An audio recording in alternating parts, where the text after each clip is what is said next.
Fala pessoal, como que vocês estão? Sejam bem-vindos aí a mais um vídeo. Hoje o tema vai ser responsabilidade civil do Estado.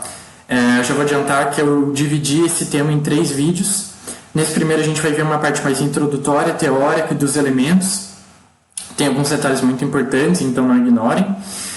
E em outro vídeo nós vamos ver umas questões mais específicas, como os atos de multidões, as omissões do Estado, quando que ele vai responder ou não, responsabilidade por ato legislativo, responsabilidade por ato jurisdicional. E um terceiro vídeo vai ser somente sobre a questão da reparação do dano mesmo, e direito de regresso. Então, e todos eles têm algumas questões no final. Então vamos começar. Primeiro, antes de eu falar dessas teorias, quem puder abrir o artigo 186 do Código Civil, ele trata da responsabilidade civil clássica, digamos assim, né?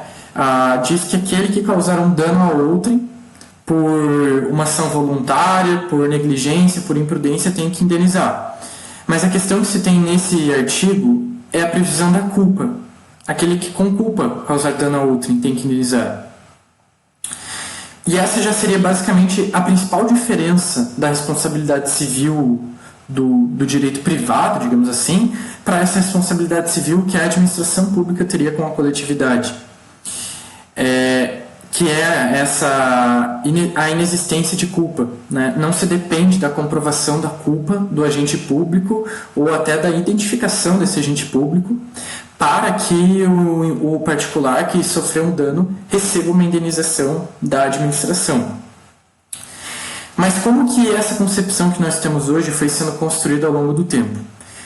Primeiro, lá na metade do século XIX, quando você tinha aqueles estados liberais muito consolidados e se tinha aquela noção, até por influência do liberalismo, de um afastamento do Estado, da coletividade, se tinha uma concepção até de uma irresponsabilidade do Estado. Ele não era responsável pelos atos dos seus agentes. Depois veio a teoria da responsabilidade com a culpa, que falava assim, olha, o Estado até vai ser responsabilizado, mas a ação do agente público tem que ser culposa e tem que ficar evidenciado, né, quem é esse agente, ser individualizado, porque afinal você teria que comprovar que ele agiu com culpa. E o segundo ponto é que o Estado somente responderia pelos atos de gestão, que são aqueles atos em que o Estado está em pé de igualdade com os particulares. Aqueles atos de império, que o Estado está sobre os particulares, exercendo sua imperatividade, a coercitividade, ele não responderia nessa noção porque, por serem normas mais ligadas ao direito público, e o Estado e o direito público deveriam estar afastados da sociedade, quando fossem atos de império, não haveria responsabilização.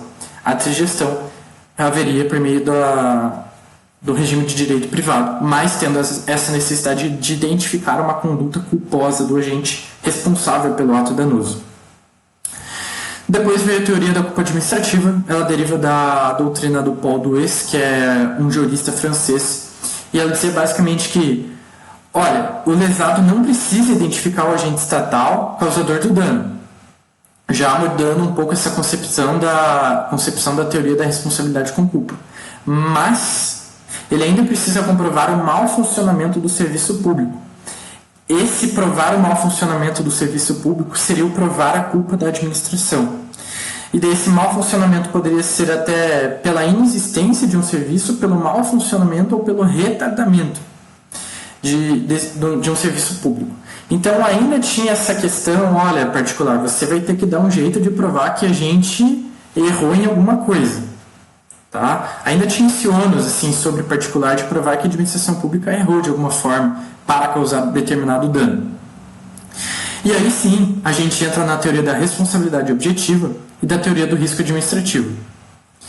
Deixa eu aumentar aqui. A teoria da responsabilidade objetiva, ela dispensa o fator culpa, que é esse fator que eu comentei, que ele é o fator principal, digamos assim, na responsabilidade prevista lá no artigo 186. Basta que o interessado comprove a relação causal entre o fato administrativo e o dano que ele sofreu.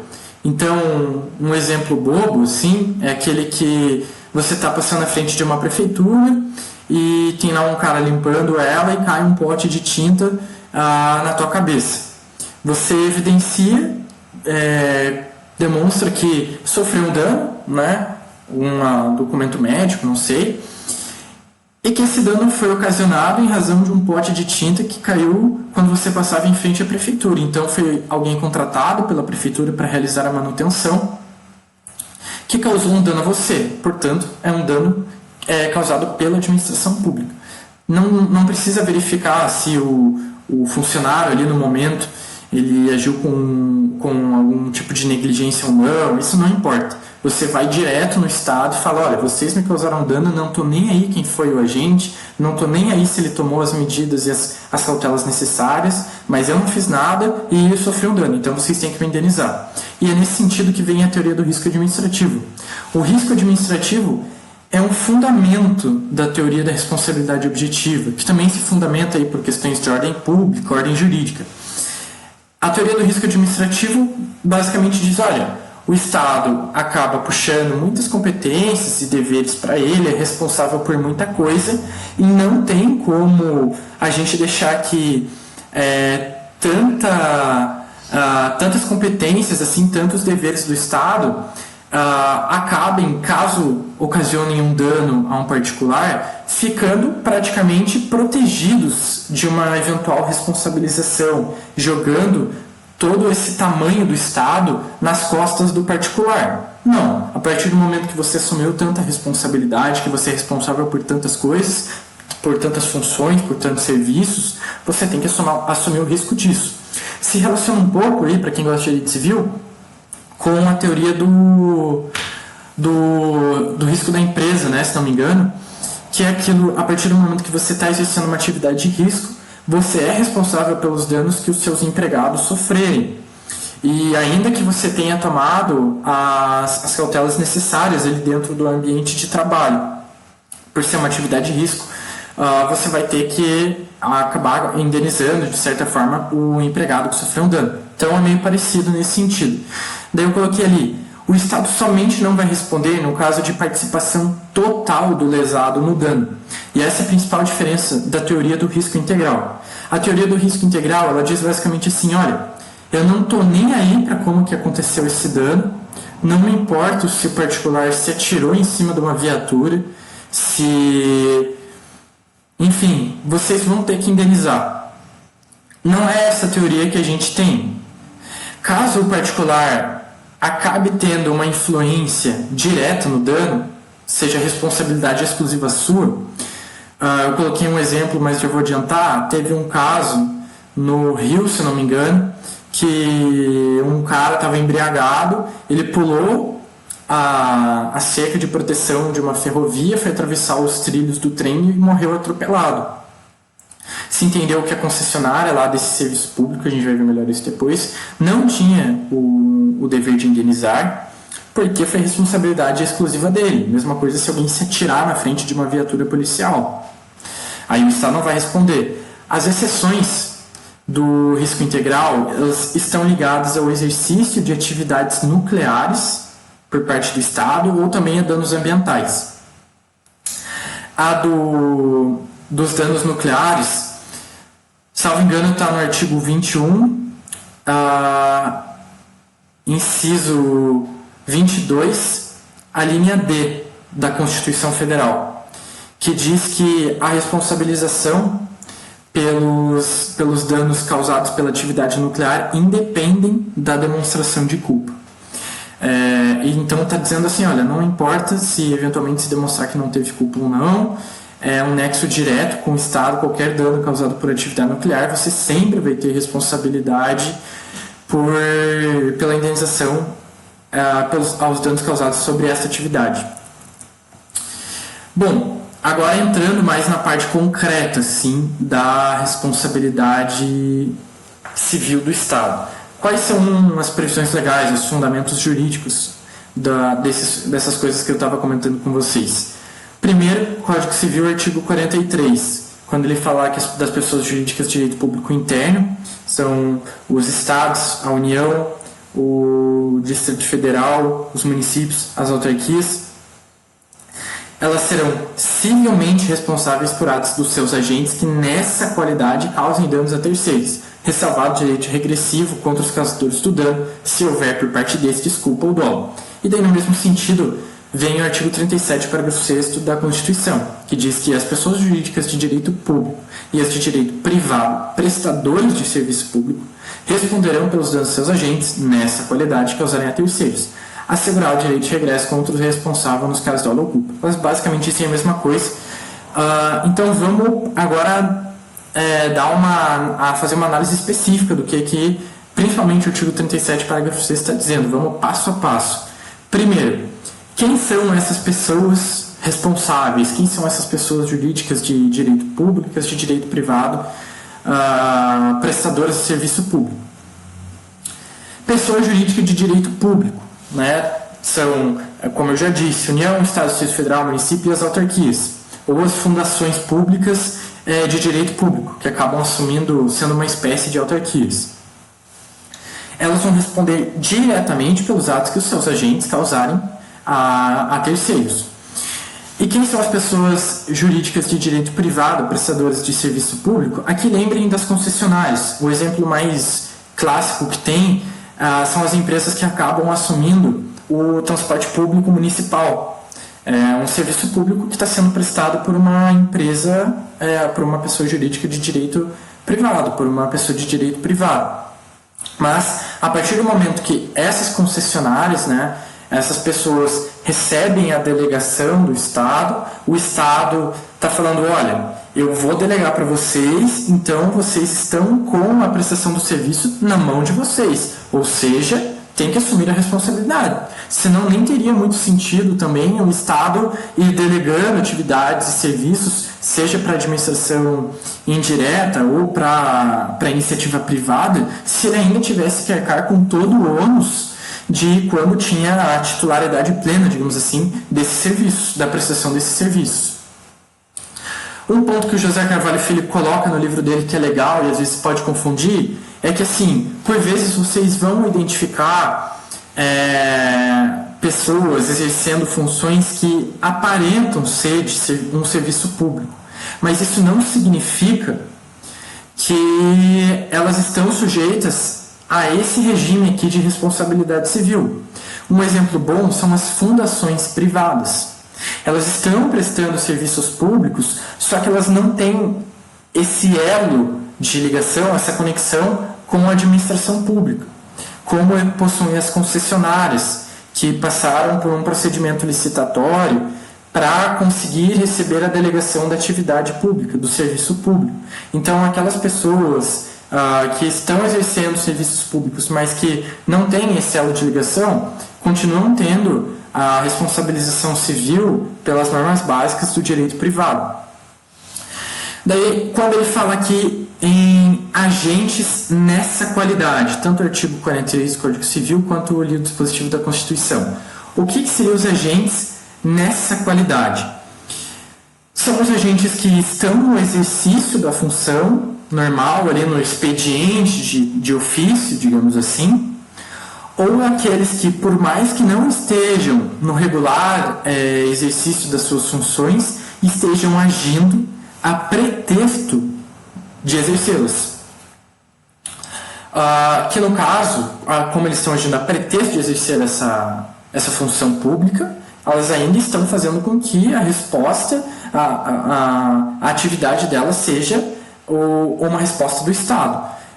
O agente público ele é basicamente um espelho do Estado. Você olha para um agente público, você tem que ver o Estado. Um exemplo bom que esclarece um pouco melhor isso é esse julgamento do STF que eu coloquei ali. No caso, um policial militar sem fardo estava fora do horário de serviço dele, mas com uma arma da corporação, e identificou alguns particulares levantando uma cancela que dava acesso a uma ferrovia, se não me engano. E ele foi lá ver com os particulares para baixarem a cancela e tudo mais, e acabou tendo um conflito, e nesse conflito ele atirou em um dos particulares e acabou deixando a pessoa com incapacidade permanente. Daí veio a discussão, o Estado de São Paulo não queria indenizar, porque falou que o cara não estava, que esse policial não estava no horário de serviço, que ele não estava com farda, e que o fato dele ter pego a arma da corporação é no máximo uma infração disciplinar, que não é uma responsabilidade direta do Estado, e o Supremo foi lá e disse, olha, vocês que escolheram ele, vocês que contrataram esse funcionário, e a partir do momento que ele até está com uma arma da corporação e agindo enquanto um policial militar, enquanto um agente público, ainda que fora do serviço dele, ele estava revestido desse poder de polícia, dessa imperatividade em ir lá para os particulares e dar uma voz pública para que abaixassem a cancela ou para que se retirassem do local, ele agiu revestido de prerrogativas públicas. E o STF disse então que vocês possuem uma culpa em elegendo, né? Vocês que escolheram mal o agente, já puxando aqui para a questão do fato administrativo. E nesse sentido, o Estado teve que indenizar os danos físicos, morais, estéticos, patrimoniais que essa pessoa sofreu com o tiro que ela recebeu do policial. Daí já passando agora para os pressupostos da responsabilidade civil do Estado. O primeiro deles, como vocês podem ver, não tem culpa, né? Que é a principal diferença para a responsabilidade civil prevista lá no artigo 186. O primeiro deles é o fato administrativo. O fato administrativo é qualquer conduta atribuída ao poder público. Pode ser desde aquele exemplo que eu comentei de um pote de tinta, de uma lata de tinta que cai em cima da tua cabeça quando você está passando na frente de uma prefeitura, um policial que numa abordagem errada acaba te causando algum dano, ou até mesmo você cair em um bueiro que era a responsabilidade da prefeitura ter fiscalizado e tudo mais, e ela por omissão, nesse caso até tem um exemplo que acabou dando a responsabilidade para a prefeitura do Rio indenizar uma mulher que caiu num bueiro, o Estado não teve a fiscalização devida e teve que responsabilizar. Em resumo, não importa muito se o agente agiu com culpa ou não, se estava agindo de uma forma legítima ou não, investido ali da proteção legal, no exercício de sua função, ou somente se estava agindo enquanto agente público fora do exercício regular de suas funções, isso não importa. A partir do momento que você tem um fato administrativo que é atribuído à figura da administração pública, ela é responsável pela indenização, porque ela tem culpa em elegendo, ela que escolheu o agente, ela que contratou o agente, então é culpa dela. E pela má fiscalização da conduta também, culpa em vigilando. O dano, pressuposto básico, né, da responsabilidade, a responsabilidade, como eu disse, está ligada a uma resposta a algo que foi feito a alguém. O dano não importa a natureza, ele pode ser moral, pode ser estético, pode ser patrimonial, sei lá, dano material direto ou lucros cessantes, inclusive podem ser acumulados, não importa a natureza. E o nexo causal, que é a relação que esse fato administrativo tem com a conduta, com o dano que foi causado ao particular.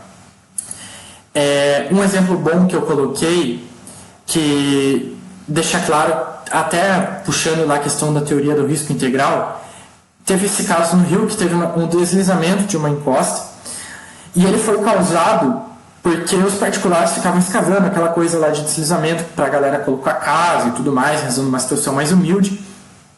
Mas foram escavações constantes dos particulares que foram responsáveis diretas, essas escavações, pelo deslizamento do morro. Caso eles não tivessem feito as escavações, não teria tido deslizamento. Nesse caso, se entendeu que o Estado não era responsável pela indenização. Vai no mesmo sentido daquela pessoa que se atira na frente de uma viatura. Qual que foi o fato administrativo aqui que causou um dano ao particular? O próprio particular causou um dano a si mesmo. Tá? E daí eu coloquei essa decisão porque eu realmente achei ela curiosa, achei legal, está ligado a uma responsabilidade do Estado pelos danos causados na sua interferência na ordem econômica. Nesse caso de 2005, e que se arrasta até hoje, basicamente, a União existia uma autarquia federal responsável pela análise da área de álcool, da produção do setor ali sucroalcooleiro. E essa autarquia federal, ou seja, a União, estabeleceu um tabelamento de preços para os produtos dessa seara econômica. E aconteceu que diversas pessoas de direito privado, diversas empresas destiladoras, acabaram tendo prejuízos de nível bilionário, inclusive. Essa decisão foi no sentido de condenar a União a indenizar um dano de mais de 3 bilhões de reais. No caso, essa autarquia acabou sendo extinta e tudo mais. Até hoje tem várias discussões sobre a responsabilidade da União ou não pelos danos causados por esse tabelamento de preço. Mas o que se viu aqui foi um fato administrativo, uma ação do Estado, ainda que legítima, ainda que válida, tentando regular ali a atividade econômica, melhorar a situação econômica, né? Se presume que estava agindo no interesse público, ainda que o tabelamento de preços seja uma coisa que todo mundo sabe que vai dar errado, vamos considerar que era algo que a administração foi lá e falou, não, a gente vai agir para ajudar mesmo, a gente tem poder para agir isso, beleza, uma forma legal. Mas acabou causando um dano direto para muitos particulares. E teve nexo entre esse fato administrativo, ainda que legal, ainda que legítimo, e o dano causado pelos particulares. Passando bem rápido aqui, o ônus da prova. A função do particular, quando tenta receber uma indenização da administração, é basicamente mostrar esse nexo, que a administração pública ele causou um dano. Ele não precisa ir atrás do agente, evidenciar se teve culpa ou não, demonstrar que ele não agiu com qualquer responsabilidade concorrente na ocorrência desse dano, não. É tudo ônus do Estado. O Estado que tem que fazer a contraprova das alegações do autor, afirmar que o fato não foi da administração pública, que o particular agiu diretamente, exclusivamente por ocorrência do dano, que não houve nexo, enfim. Participação do lesado. Como eu comentei, se o lesado é o único causador do dano, você vai ter uma indenização, uma responsabilidade do próprio particular. O Estado não vai ter que indenizar, no caso. Não tem uma responsabilidade do Estado, porque não se aplica a teoria do risco integral. A teoria do risco integral, como eu comentei, se aplica excepcionalmente para casos de atividades nucleares ou danos ambientais. Daí esse exemplo ali, o Tribunal de Justiça de São Paulo julgou o caso em que o cara lá pulou uma cerca para atravessar uma ferrovia, e foi atropelado pelo trem, competência ou culpa única dele, a concessionária do serviço público ali não tinha nada que ver com isso. E o outro ponto, caso o lesado concorra para o dano, não seja culpa nem exclusiva sua, nem exclusiva do Estado. Como que vai funcionar? Você vai ter um abatimento no valor da indenização, uma redução proporcional dos custos que o Estado vai ter. Nesse exemplo, você tinha um defeito no semáforo, os particulares furaram esse semáforo, culpa do Estado, mas eles estavam em excesso de velocidade. Então teve essa espécie de compensação de culpas, reduzindo proporcionalmente a responsabilização do Estado. Então essa primeira aula foi mais nesse sentido mesmo, para a gente ver a introdução assim, da responsabilidade administrativa. Vamos ver agora umas questões. Primeira, em se tratando da responsabilidade civil extracontratual do Estado, assinale a alternativa correta. Aqui eu já adianto que vai ter uns temas que nós vamos ver nos próximos 2 vídeos, mas já é bom para também ir pegando essa visão geral do tema. Primeiro, o Estado é responsável pelos atos ou omissões de seus agentes. Perfeito. De qualquer nível hierárquico, independentemente de terem agido ou não no âmbito de suas competências. Aqui está errado, né? Eles têm que agir no âmbito da competência deles. Eles têm que agir seja enquanto serviço ou a pretexto de exercer a função. Porque a partir do momento que eles não estão fazendo isso, os agentes públicos estão agindo como meros particulares. Dá um exemplo meio zoado aqui. Você está num jogo de futebol do Coxa, por exemplo, e tem um policial militar do teu lado. E você está indignado com o que o Coxa está jogando, odeia o Thiago Lopes, eu odeio o Thiago Lopes, vou deixar isso aqui bem claro, que jogador horrível. E você levanta e reclama com ele e tudo mais, daí esse policial militar que está do teu lado fica puto, fala que tem que defender o time, que não pode vaiar o Thiago Lopes, que ele ainda é um menino da base e tem muito a crescer. E daí vocês começam a brigar, ele vai lá e te dá um tiro.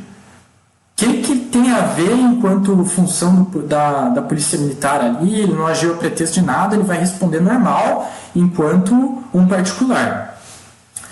Alternativa B. O dispositivo constitucional pertinente ao tema não demanda que o agente público tenha agido no exercício de suas funções, mas na qualidade de agente público. Perfeito. Como é aquele exemplo do policial militar que estava fora do expediente e foi lá falar com os particulares que estavam levantando uma cancela. Ele não estava no exercício de suas funções, mas estava na qualidade de agente público ali, querendo dar uma voz pública à situação. Alternativa C. Os entes federativos respondem apenas subsidiariamente pelas obrigações das pessoas jurídicas de direito público e de direito privado, prestadores de serviço público que instituírem.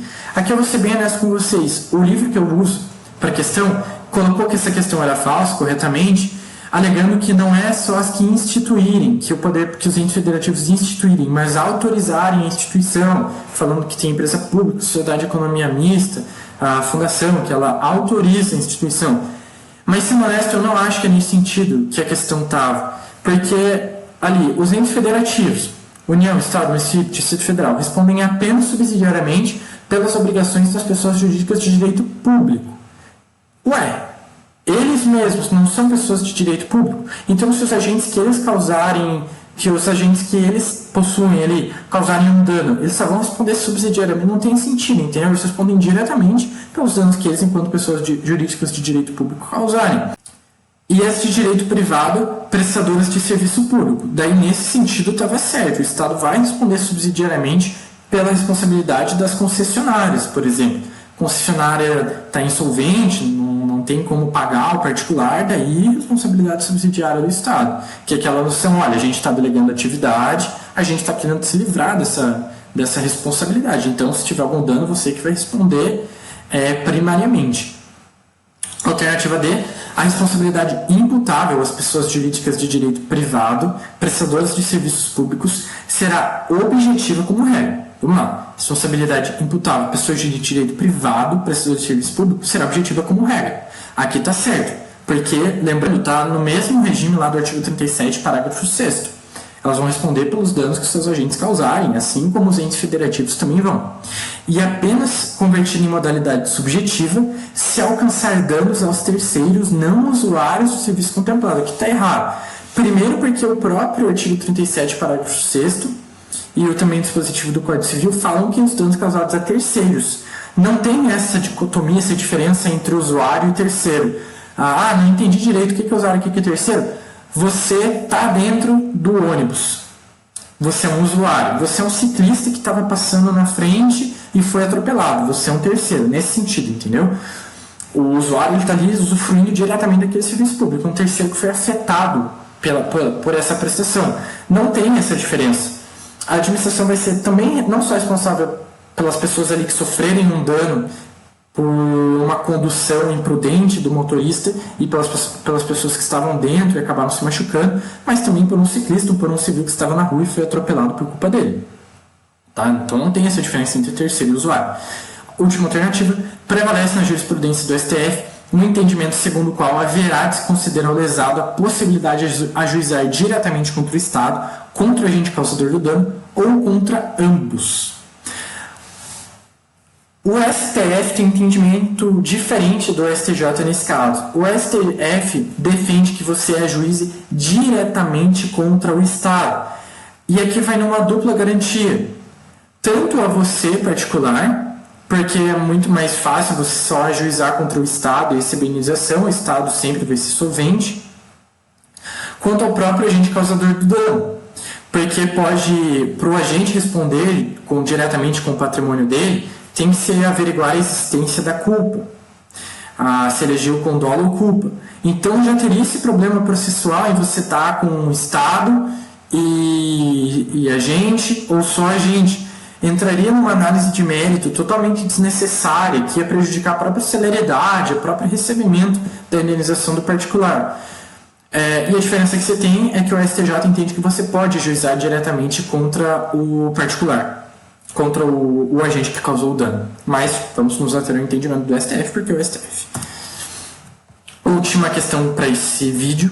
Considerando a responsabilidade objetiva do Estado, assinale a alternativa correta. É aplicável aos casos de danos causados pela ação ou omissão do Estado em responsabilidade contratual. A gente não viu ainda direito essa questão da omissão, mas ela possui algumas peculiaridades com relação às ações estatais.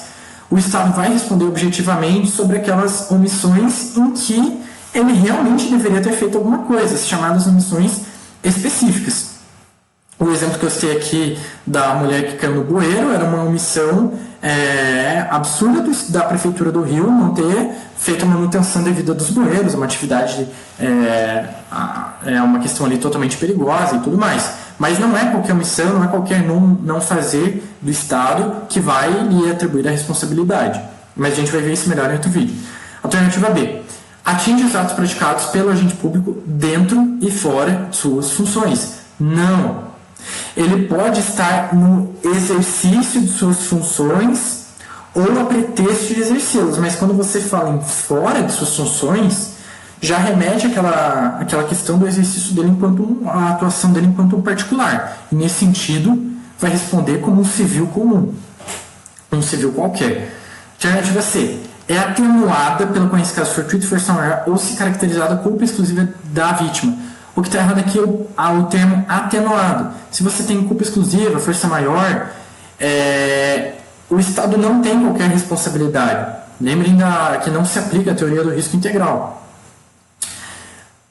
A responsabilidade dele vai ser atenuada quando houver ali uma concorrência de responsabilidade entre o particular e o Estado. O exemplo do semáforo, que era culpa do Estado, mas os particulares que estavam em velocidade excessiva, daí é culpa deles. Então vamos dar uma compensada aqui. Uma atenuada.